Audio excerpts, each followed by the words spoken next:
It was a busy Thursday afternoon at one of New York City's most renowned bistros.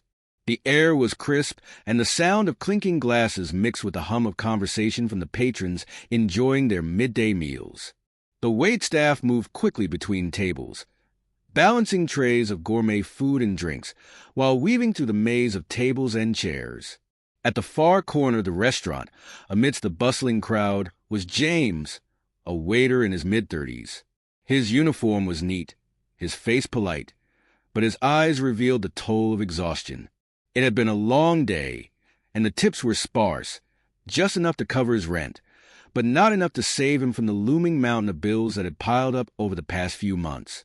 His mind was focused on how he would manage the coming days, knowing full well that something had to change, or he would find himself stuck in this cycle forever. As he approached the table by the window, he glanced up and was surprised to see Barron sitting alone, a quiet figure in the middle of the afternoon rush. Dressed casually, with a soft green sweater and jeans, Barron blended in with the crowd, but there was an air of quiet confidence about him that was unmistakable. James hesitated for a moment before walking over. "Good afternoon, sir. What can I get for you today?" James asked with a forced smile. Barron looked up from his menu and smiled warmly, his blue eyes reflecting the depth of someone who had seen both the glitz and the hardships of life. "I'll have the chicken Caesar salad, please, and a glass of water." As James scribbled down the order, he noticed the young man's calm presence. It wasn't the first time Barron had visited his restaurant, but today, something felt different. There was a sense of peace around him, almost as if he was in search of something deeper, something more than just a meal. When Barron noticed James hesitating, he looked up from his menu. "Are you okay?" James paused, unsure of how to respond. He wasn't used to being asked how he was doing, especially by someone as well-known as Barron Trump. But the sincerity in Barron's voice struck a chord. "Yeah, I'm just having a bit of a rough time," James admitted, his voice barely above a whisper.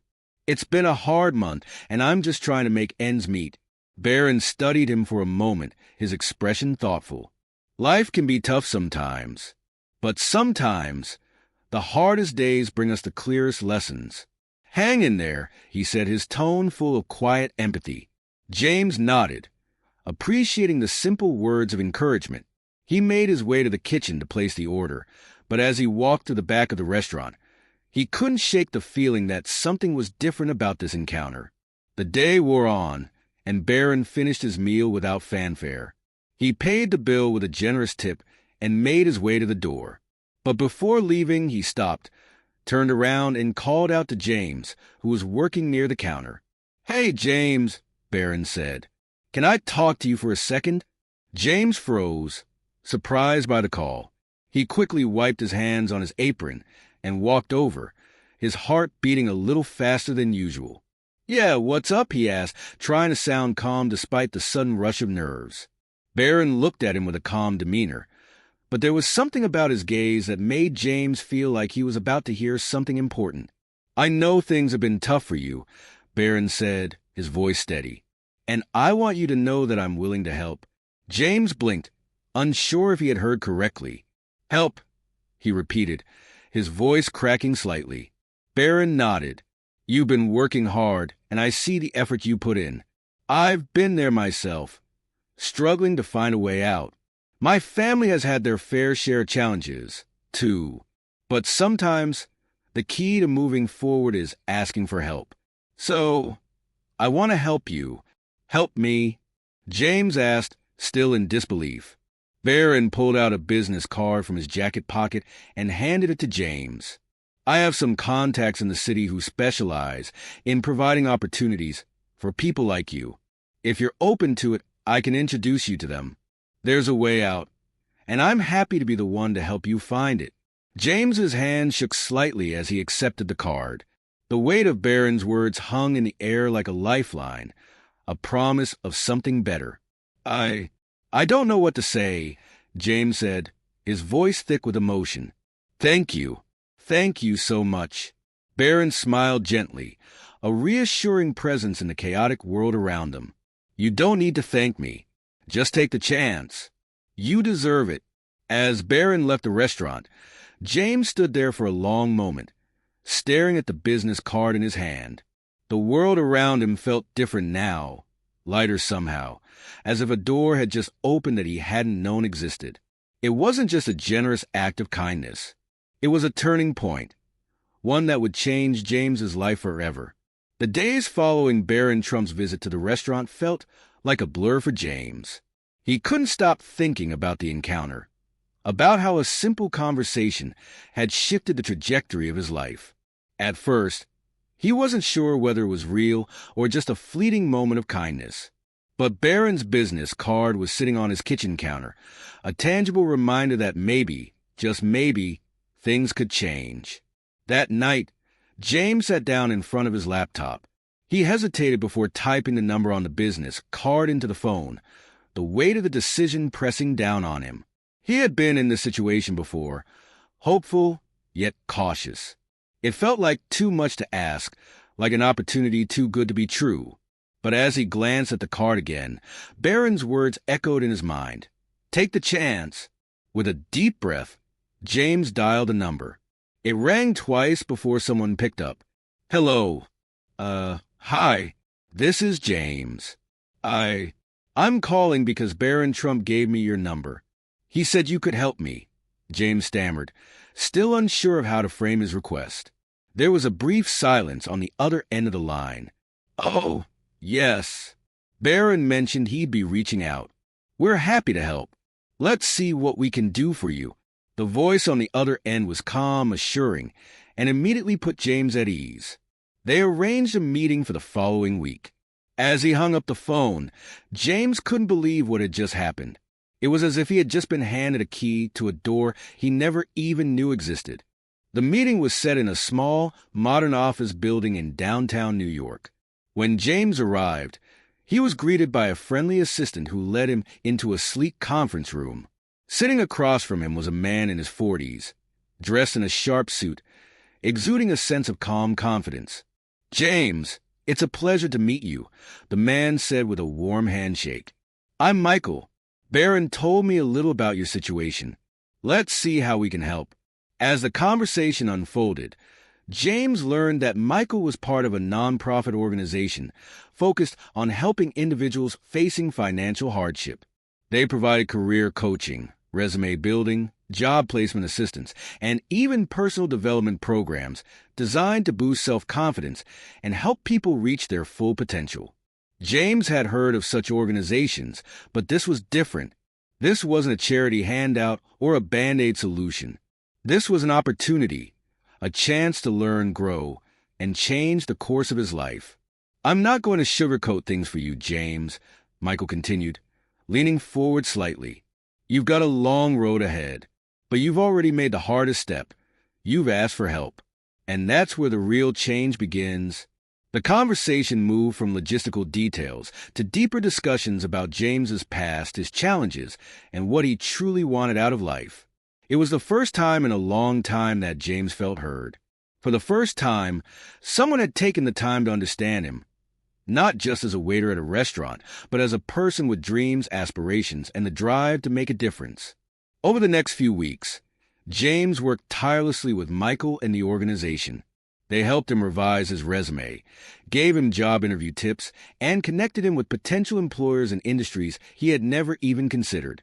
James applied for a job at a marketing firm downtown, a position that would allow him to use his creativity and work in a professional setting, rather than spending his days in a restaurant. The days were long, but with every new task, every new challenge, James felt himself growing. He began to believe, truly believe, that his life could be different, that he could make something of himself. 2 months later, James stood in front of his new office building, a little nervous but mostly excited. He had just finished his first day at the marketing firm, and everything was falling into place. The team had welcomed him with open arms, and the work was everything he had hoped for, challenging, rewarding, and full of potential. He had made it. As he walked home that evening, James couldn't help but think about the people who had helped him along the way. First, Barron Trump, who had seen something in him and given him the chance to change. Then Michael and the organization, who had provided the tools and guidance he needed to build a new future. James reached into his pocket and pulled out Barron's business card, the one he had kept as a reminder of how far he had come. He smiled, thinking back to that day in the restaurant, to the simple yet profound words Barron had shared with him. Take the chance. And now, here he was, living proof that taking that chance had changed his life forever. The next day, as James walked into the office, a new sense of confidence filled him. He was no longer the waiter struggling to make ends meet. He was James, a man who had found a new path and new purpose, and it all started with one person's belief in him. Months had passed since James started his new job, but each day felt like a fresh beginning. The young man who had once struggled to make ends meet was now thriving, carving a path toward a future he'd once only dreamed about. He had moved into a small apartment of his own and was gaining confidence with every project at work. His relationships with his colleagues had grown into genuine friendships, and he felt more like himself than ever before. Despite the transformation in his life, there was one moment that kept replaying in his mind, the moment he first met Barron Trump. Barron had believed in him when James hadn't even believed in himself. The simple kindness of a stranger had opened doors for him that he hadn't even realized existed. One evening, after a particularly successful presentation at work, James sat down to reflect. He had come a long way from those days in the restaurant, waiting on tables and hoping for something better. The change in him wasn't just external. His mindset had shifted, too.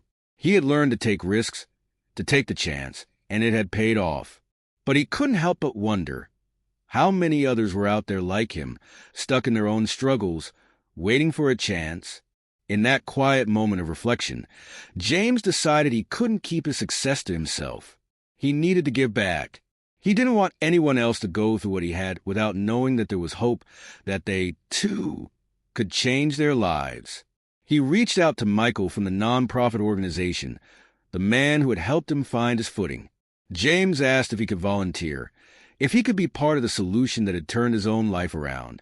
Michael was thrilled, and soon enough, James became an ambassador for the program, helping others navigate their journeys the way he had.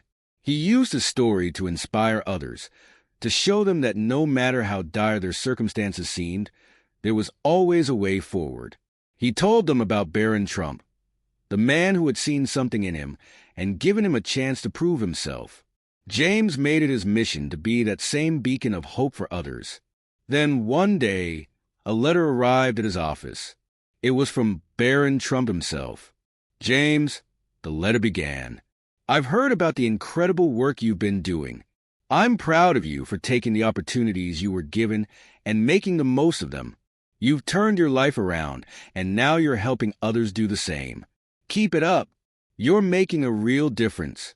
James read the letter over and over, the weight of Barron's words sinking in. He had done it, not just for himself, but for others. He had changed his life, and now he was giving others a chance to do the same. As he stood in his office that evening, looking out over the city, James smiled. His journey wasn't just about the job or the apartment or even the recognition. It was about the lives he had touched along the way, the people who had come to him for help, and the difference he was now making in their lives. He thought back to that fateful moment in the restaurant when Barron had stepped into his world and offered him a chance. One simple conversation had started it all.